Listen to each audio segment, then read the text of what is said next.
আসসালামু আলাইকুম দর্শক। আজকে কথা বলবো কানাডা সম্পর্কে। ২০২৬ ফিফা ওয়ার্ল্ড কাপ ফুটবল খেলার আসর হতে যাচ্ছে ৩ দেশ মিলিয়ে। সে ৩ দেশের মধ্যে কানাডাতে ১৩টা ম্যাচ হবে কানাডাতে। যেটা পৃথিবীতে পৃথিবীর সৃষ্টি হওয়ার পর এত জমজমাটভাবে, এত বড়সড় করে আর খেলা আসর শুরু হয়নি। ২৬এই হবে সেটা, বিশাল আকারে। যেটা ১৩টার মতো ম্যাচই কানাডার মতো মাটিতে হবে। সেমিফাইনালের মতো খেলাও কানাডাতে হবে।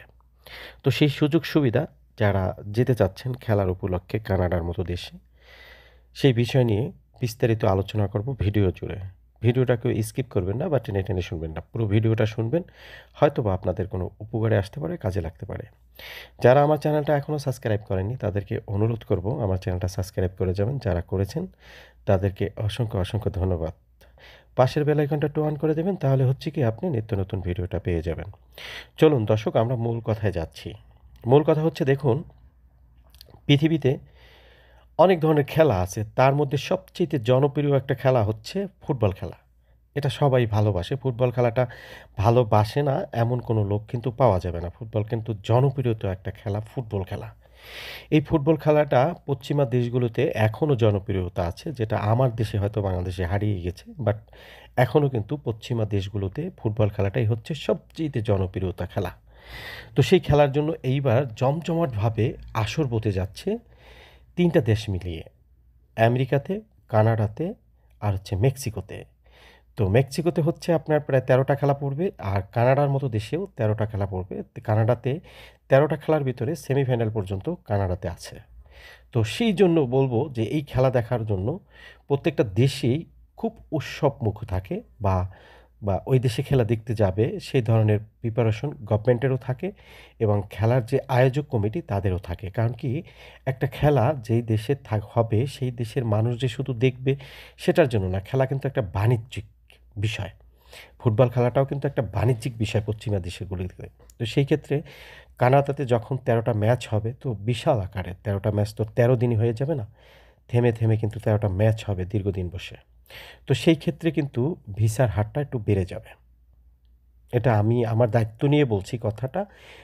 ভিসার হার বেড়ে যাবে। কানাডার মতো দেশেও ভিসা দিবে প্রচুর খেলা দেখার জন্য, যদি যারা যেতে চাচ্ছেন বা যাবেন, বা যারা সঠিক নিয়ম গাইড পালন করে বা নিয়ম নীতি পালন করে যদি ভিসাটা জমা দিতে পারেন বা যেতে চান, অবশ্যই আপনি ভিসাটা হয়তো পেতে পারেন। তো বলতে পারেন যে কীরকম নিয়ম নীতি আপনাদের ফলো করতে হবে।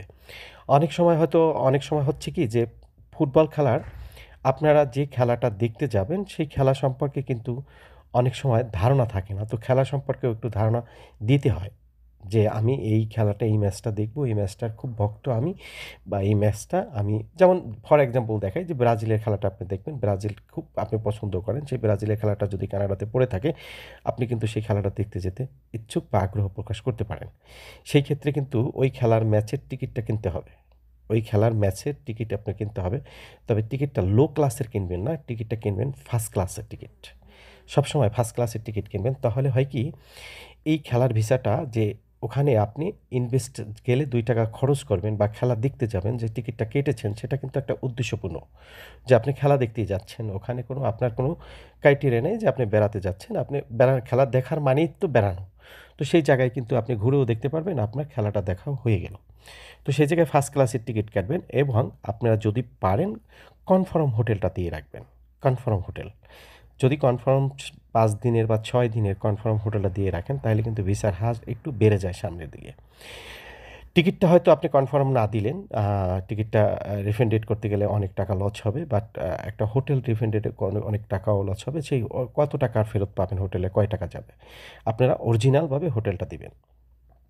টিকিট অরিজিনাল না দেন, হোটেলটা অরিজিনাল দিবেন এবং খেলা দেখার যে টিকিট সেটাও কিন্তু অরিজিনাল। তাহলে আপনার ২ টা জিনিস হয়ে গেল একদম প্রপারলি মজবুত, যে আপনি ওখানে যেয়ে খেলা দেখে আবার ব্যাক করবেন, বা আপনার ইচ্ছা আছে খেলা দেখার বা খেলা প্রেমিক আপনি একটা মানুষ, সেটা কিন্তু ফুটিয়ে উঠাতে হবে বা প্রিপারেশন করতে হবে। তবে এই ফাঁকে অনেকদিন সময় আছে হাতে।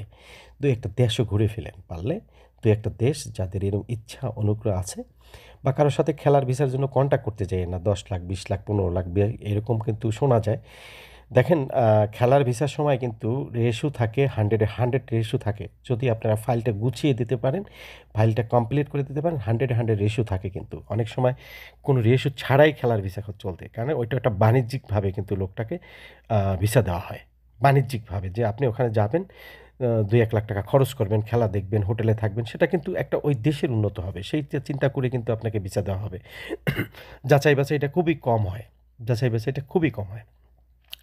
তবে ২-১ টা দেশ আপনারা এই ফাঁকে ঘুরে নিবেন, তাহলে হয়তোবা আপনাদের উপকারে আসতে পারে। খুবই কাজে লাগবে।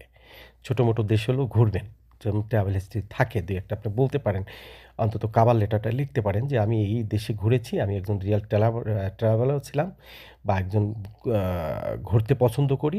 এই ধরনের বেড়াতে পছন্দ করি।" এইটা যদি লিখতে পারেন, তাহলে হয় কি আপনার জন্য সুবিধা হবে। একটা ভিসা অফিসার কিন্তু আপনার শত্রু না যে আপনারে দেখে ভিসা দিবে না বা আপনি আ তার কোনো ক্ষতি করেছেন, এটা কিন্তু চিন্তা ভাবনা করবেন না। চিন্তা ভাবনা করবেন ভিসাটা নেওয়ার জন্য যে আপনাকে ভিসাটা দিবে বা ভিসাটা আনতে হবে। তাইলে যেই ক্রাইটেরিয়া বা যে নিয়ম শৃঙ্খলা কথাগুলো থাকবে সেগুলো আপনারা পালন করবেন। তাইলেই আপনাদেরকে ভিসা দিবে। সেই উদ্দেশ্যটা কাজে লাগাতে পারেন যারা এখন থেকে প্রিপারেশন নেন এবং জুনের ১ম এই আপনাদেরকে ছেড়ে দেবে টিকিট জুনের। এই জুনের ১ম এই টিকিট ছেড়ে দিচ্ছে খেলার টিকিট। তখন খেলার টিকিটটাই সংগ্রহ করে রাখবেন। অনেক সময় কিন্তু এই ধরনের খেলার টিকিট আ ক্রাইসিস হয়ে যায়। খেলার টিকিট পাওয়া যায় না। তো সেই ক্ষেত্রে কি করবেন? জুন মাসে যখন খেলার টিকিটটা ছেড়ে দেবে সাথেই খেলার টিকিটটা কেটে রাখবেন আপনি। যদি আপনার ইচ্ছা অনুগ্রহ থাকে সেই দেশে যাওয়ার, তাহলেই আপনি সেই খেলার টিকিটটা ধাম করে ২ থেকে ৩ টা ম্যাচের টিকিট কেটে রাখবেন।